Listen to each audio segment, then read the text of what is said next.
Amazon's The Rings of Power. So it's over now, and I reviewed the whole thing if you want to go and look at the reviews.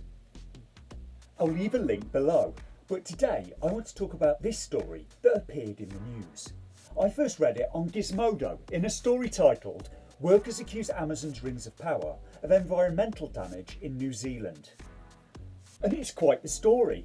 It seems that the Gizmodo story itself was piggybacking off the story in the UK paper The Guardian, titled "Serious Concerns Raised in New Zealand about Environmental Impact of Major Productions, including Amazon's Rings of Power."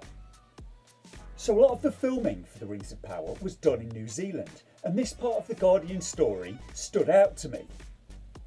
But the tree trunks in this clearing are not part of Aotearoa's 9 million hectares of native forest. They're carved polystyrene. The thousands of scattered leaves are woven polyester.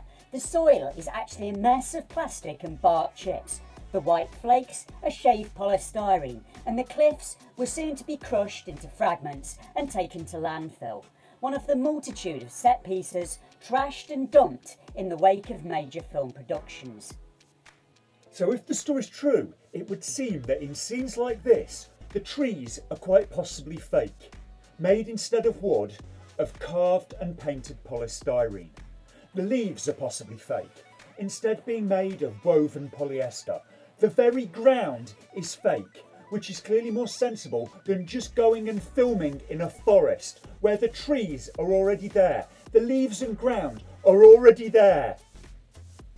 And all of this, according to the story, resulted in an estimate that the production had created 390 tonnes of landfill waste. And how much different would the production have really been if they'd just filmed in a forest with real trees and real leaves and real ground?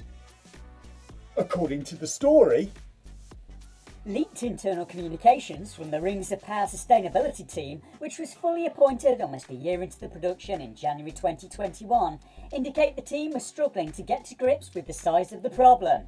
The environmental impact of this industry and of this show is enormous. One memo to staff reads, after holding discussions with the crew, they write, every single person we spoke to is concerned about the environmental impact.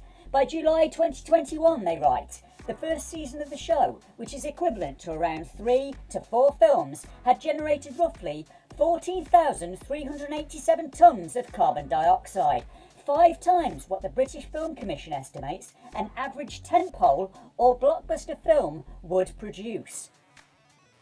Now, the average UK home apparently has a carbon footprint in the region of 8 to 10 tonnes of carbon a year.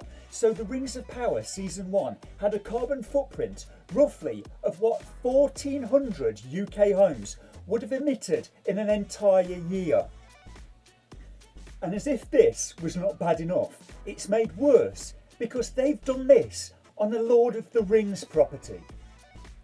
It's worse because you've done this with Tolkien's writing. Tolkien's writing, if anything, shows his strong love of trees and unspoiled nature.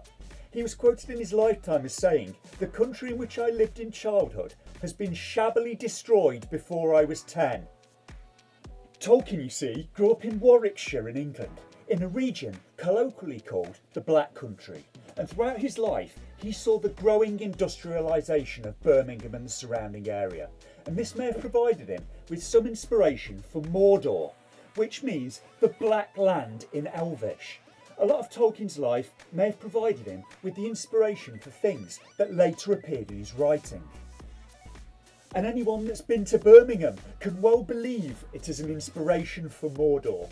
Tolkien fought in the Somme in World War I, and people have noted the similarity between pictures of the Somme and the dead marshes as described in The Lord of the Rings. Tolkien's return home to find that his home area had been further industrialised and despoiled in his absence may have provided inspiration for the scouring of the Shire, and seeing as how Amazon are supposed to be moving production to the UK, let's hope that Season 2 won't do the same sort of environmental damage that Season 1 allegedly did. In short, environmental damage in creating a film version of his work is probably one of the very last things that Tolkien himself would have wanted.